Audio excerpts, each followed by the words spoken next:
A new Israeli attack against several residential areas in Gaza caused 2 deaths and several wounded during Friday morning. The presidents of Russia and Iran met in Turkmenistan in the context of a forum named Interconnection of Times and Civilization is the basis of peace and development. And the university unions of Argentina carried out a total stoppage of activities in rejection of the budget veto promoted by the government of Javier Milei.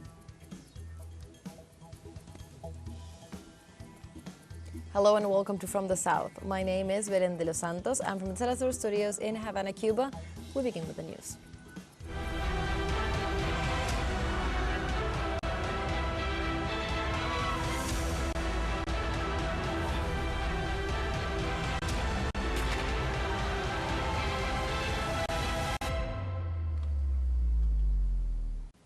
We begin with Palestine as a new Israeli attack against several residential areas in Gaza caused 2 deaths and several wounded on Friday morning. According to local sources, the occupation artillery fired missiles at the towns of Jabalia and Saftawi, killing at least 1 civilian in each location. The spokesman of the Civil Defense Agency indicated that at least 16 Palestinians have already been rescued in the Jabalia camp, although the number of victims trapped under the rubble is unknown. Israel's continuous aggression against the Gaza Strip by land, sea and air since October 7th last year has so far caused the death of 42,065 citizens and injured more than 97,000, most of them children and women. And in this context, the non-aligned movement expressed on October 10th its concern over the use of internationally banned weapons in the Israeli genocide against Palestine and also Lebanon. During the meeting of the Executive Council of the Organization for the Prohibition of Chemical Weapons, the non-aligned movement expressed its concern and warned about the use of white phosphorus by the Zionist regime, which causes long-term damage to human health. These countries supported the Palestinian request for an investigation in Gaza into the threat of the Israeli regime's use of chemical weapons. Iran's ambassador to the Netherlands, Hadi Fareyband, condemned the use of chemical weapons and warned that they are a serious threat to international and regional peace and security.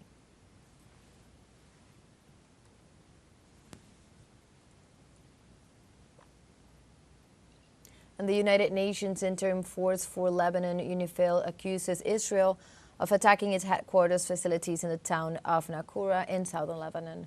The UNIFIL reported that 2 UN blue helmets were injured when an Israeli tank fired at an observation tower at the mission's headquarters in Naqoura. Israeli forces have also targeted other UNIFIL positions against a bunker in Labune border area where peacekeepers were sheltering damaging vehicles and a communication system. They added that an Israeli drone was spotted in the air as it headed towards the entrance of the bunker, and the Israeli regime intensified indiscriminate aggressions against Lebanon since late September, killing hundreds of Lebanese civilians.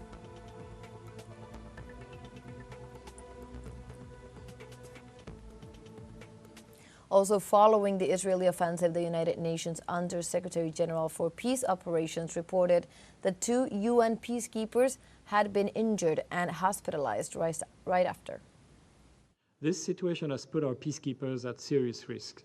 Clashes in the Labune/Naqoura area since the 8th of October have involved tank and small arms fire, airstrikes, Iron Dome interceptions and multiple explosions. 2 peacekeepers were wounded when earlier today a UN post, OP-14, in UNIFIL's headquarters in Naqoura was hit by tank fire. And also Indonesian Foreign Minister Retno Marsudi condemned on Friday the Israeli attack on the UN peacekeeping mission in southern Lebanon. Indonesia strongly condemns this attack. An attack on UN personnel and property constitutes a serious violation of international humanitarian law and UN Security Council Resolution No. 1701. In this context, Lebanon's interim Prime Minister Najib Mikati urged Israel to stop its attacks on civilians, noting that 139 people were killed during Thursday's bombings. This way, the official called for a UN resolution demanding an immediate ceasefire from Israel and asserted that all the victims of last day's attacks were civilians. The statement comes after at least 22 people were killed and 117 were wounded in two Israeli bombings on Thursday night in residential areas of Beirut, the Lebanese capital. In addition, Mikati stressed that the Israeli attack on UN peacekeepers in the south of the country is a denounced crime.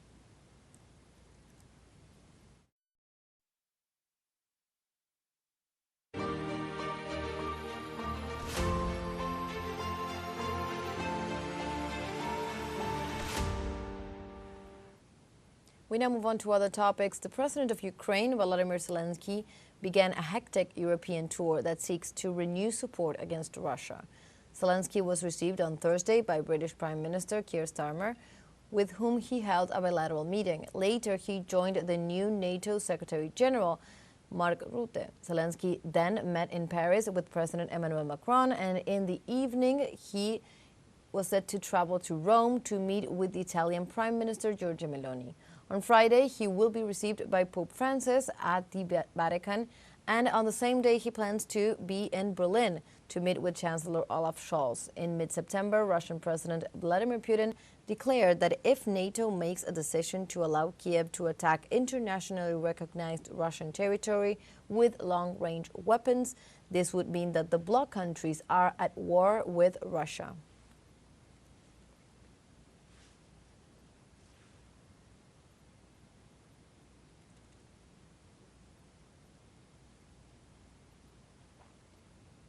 And the Association of Southeast Asian Nations, ASEAN, held on Thursday the second day of its summit taking place in Vientiane, the capital of Laos. On this day, meetings were held with the prime ministers of China, India, and Canada, as well as with the Russian foreign minister, among other external partners. After the meeting with the representatives of the Chinese government, the signing of an agreement to expand China's free trade agreement with ASEAN was announced. In this sense, Prime Minister Li Qiang emphasized that in a context of instability and uncertainty, China and the association have an opportunity to develop together in a climate of a slow recovery of the international economy.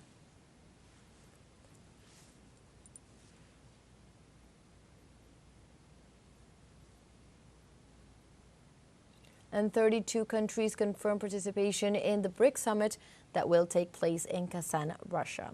According to Russian presidential advisor Uri Ushakov, the event will take place this year in the Russian city of Kazan from October 22nd to 24th under the theme Strengthening Multilateralism for Global Development and Security. 32 countries have confirmed their participation, including both member countries and those wishing to cooperate with the organization.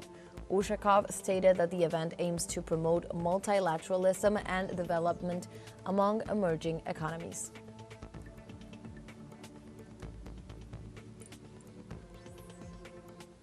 Also, the former president of Brazil, Dilma Rousseff, spoke about the issue of de-dollarization and highlighted the upward trend of using other international currencies besides the dollar, a strategy that helps people to strengthen their respective economies.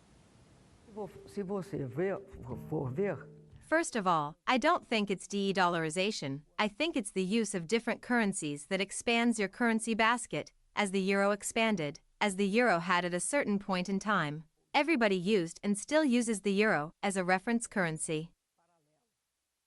Now let's take a short break, but remember you can join us on TikTok at teleSUR English, where you will find news in different formats, news updates, and much more. We'll be right back. Stay with us.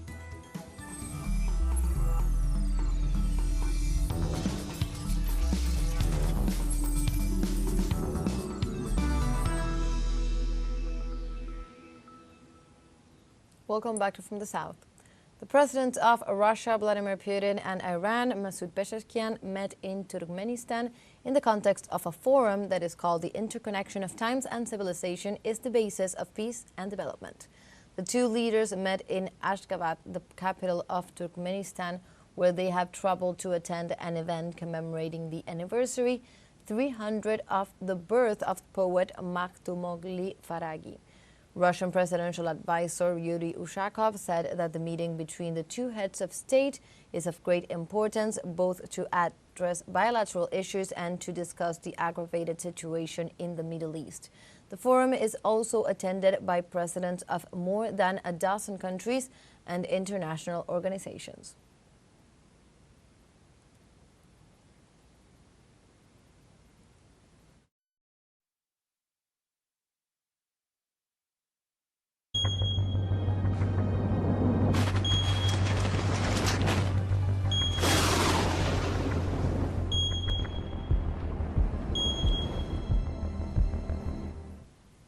We now move on to other topics. Heavy rains in Chad caused severe flooding, and the rise of the Langan River level in the capital has exceeded 8.18 meters, a record not recorded in more than 40 years.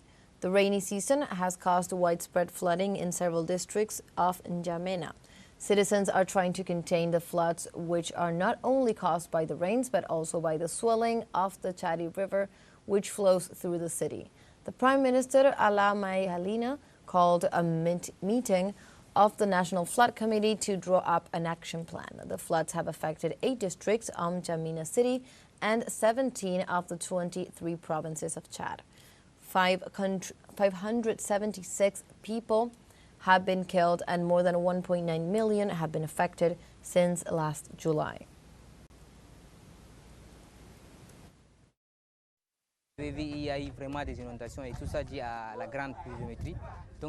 As you've seen, there's been a lot of flooding, all due to heavy rainfall, so this year the water has really risen, so the water level is so much higher even than it was in 2022. Faced with this situation, we young people in the neighborhoods have realized that if we don't try to make our own contribution by waiting for the authorities or even the heads of the various districts to come and help us, it can't work. And also on Thursday, the Sudanese Health Ministry said in a report that the number of cholera cases in the country are on the rise. The number has risen to 21,806, including 632 deaths, while dengue fever cases rose to 1,329, with 4 deaths. According to the ministry, 11 states have been affected by the cholera outbreak. In the eastern Kassala state, which registered the highest number of cholera cases, health authorities have launched a major campaign to sanitize the environment and combat disease outbreaks. The ministry also stressed the urgent need to intensify efforts to curb this rise.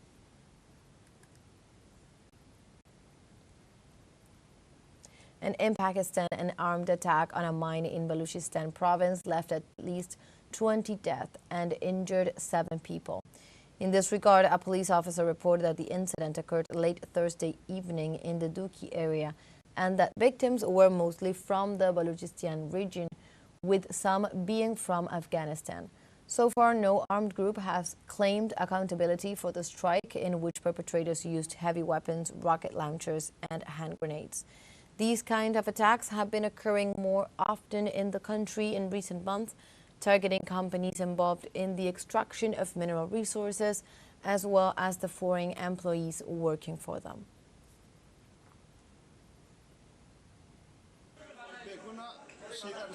"20 innocent people were killed. These poor people did not belong to any party or group. They were just there to earn a living for their children. Some of them were from Afghanistan, some from Killa Saifola and other parts of the country. These cruel attackers murdered 20 innocent people."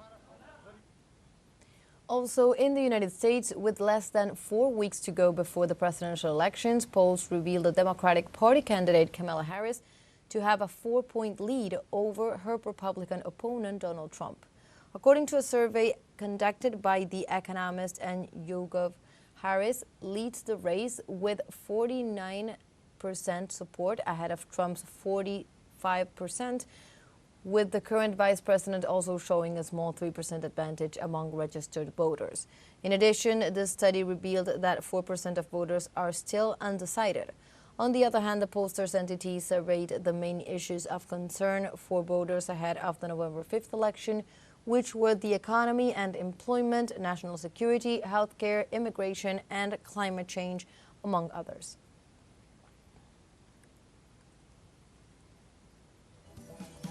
We have a second short break coming up, but before we invite you to visit our YouTube channel at teleSUR English. There you will be able to rewatch our interviews, top stories, special broadcastings, and more. Hit the subscribe button and activate the notification bell to stay up to date on the world's most recent events. Final short break, don't go away.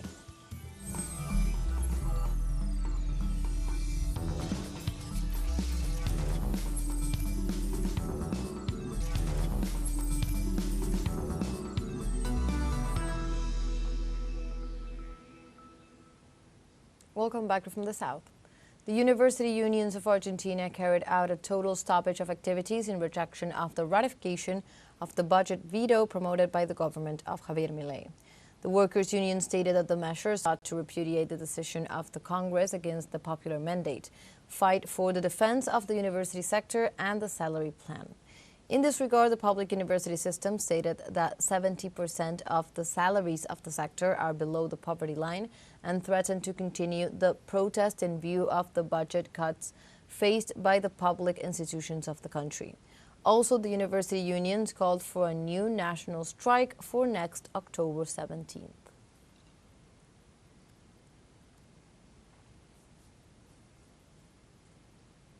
Among the main demands of the trade union front of national universities of Argentina, there is the rejection of the political strategy of suffocating the financing of national universities to the benefit of the private educational sector.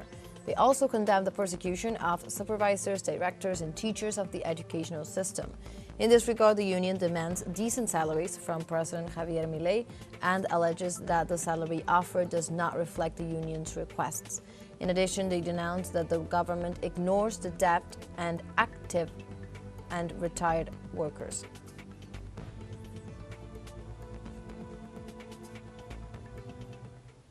In other news, the different political forces that support the government of Gustavo Petro in Colombia called on the population of the country to march in a massive way to defend the presidency of the leader of the historic pact in view of the pretensions of the Colombian right wing that plans to carry out a coup d'etat against the president. Sandra Ramirez, senator of the Common Party, expressed through X that this October 11th, they would say, "I march against the coup," if the right wing in Colombia wants to give a coup d'etat and to change the government. For her part, the Guayú native leader, Carmen Ramirez Boscan, Congresswoman of the House of Representatives, pointed out that it is necessary to support President Petro's call to mobilize to defend democracy and the triumph of the revolutionary forces. Also, at least one person died in Martinique and other 12 were injured following the intensification of protests over the high cost of living, which has kept the population in the streets since September. Local authorities confirmed that the death of a man shot and killed in the midst of violent clashes between demonstrators and police, and revealed that among the injured there are also individuals hit by bullets. Since October 9th, a new wave of protests broke out, and according to press reports, the demonstrators erected barricades, set fire to several businesses and vehicles in places such as in the capital city.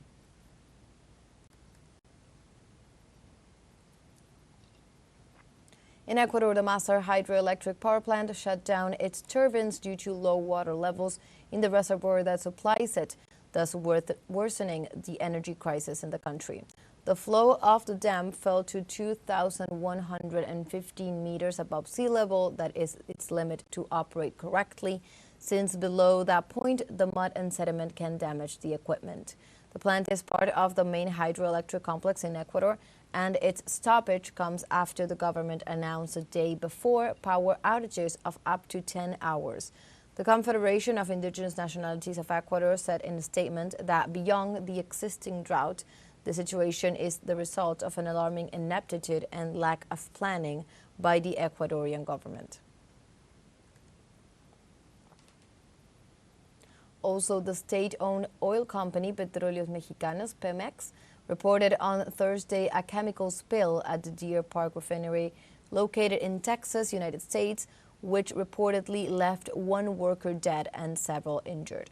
In the note, the company said it was aware of 5 affected workers who are being treated and the death of 2 more people that needs to be confirmed.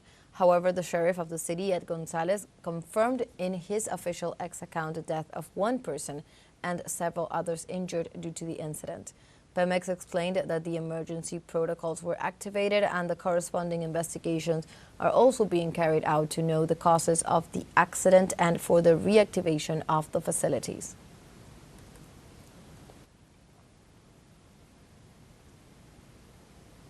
The 3rd meeting of Abya is taking place in Guatemala with deep reflections on the advances and setbacks of popular movements and social organizations in our continent.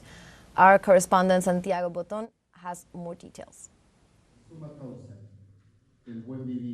Delegados de varios países están reunidos. Delegates from several countries are meeting to build a common horizon. This is the 3rd continental meeting of Abya Soberana taking place in the municipality of Santiago Zacatepeques, Guatemala. We are here to come to reflect and deepen our processes of struggle in the territories, but also to where we are going. We have reflected about it every year. El tercer encuentro también aborda. The 3rd meeting also addresses self-criticism, emphasizing that the left bears some responsibility for its support for the election of right-wing governments that implement the imperialist plan, as happened in many cases in Peru. Pedro Pablo Kaczynski, a government of the right and the left, said, "We must support the lesser evil." And that is why I say the left also has responsibility for having led governments, and it is still the same as always. And sometimes we also question some leftist projects, for example, Chile. It entered as a government of the left, but it is clearly right-wing. Lo que resulta alarmante es que también. What is alarming is that there are also social and leftist movements financed by the imperialist corporation to install an opposition to the same oppression they promote in the world, according to a Puerto Rican sociologist. Es una cosa perversa porque ellos lo que quieren es producir una. It is a perverse thing because what they want is to produce a domesticated left, a left that is controlled by them, that doesn't get out of hand, a left that is not anti-imperialist. So that is why they finance feminists from the USAID, the embassy, from NGOs, from foundations. The CIA channels money to strengthen the domesticated opposition that they want. En este sentido, In this sense, the social and indigenous organizations of Abya Soberana consider it imperative to deepen the decolonization of the people's thinking in order to advance in the horizon of the good living. Santiago Botón, TeleSUR, Guatemala. And we continue with world news as on Friday the Norwegian Nobel Committee awarded the Japanese group Nihon Hidankyo, formed by atomic bomb survivors, with the 2024 Peace Nobel Prize for its tireless work against the use of nuclear weapons. Let's listen. To find the laureate is, of course, even more challenging when dark sky is on the horizon, when conflicts is present around the world. But this year we want to highlight the important and the astonishing fact that nuclear weapons have not been used in 80 years, also because of the incredible work of the Nihon Hidankyo. This year's prize is both a wake-up call to the world, but it's also to recognize how individuals can stand up and create hope by telling their stories. And like this, welcome to the end of this news brief. You can find these and many other stories on our website at telesurenglish.net. And also join us on social media. We are on Facebook, X, Instagram, Telegram, and also on TikTok. For TeleSUR English, my name is Belen de los Santos. Thank you for watching.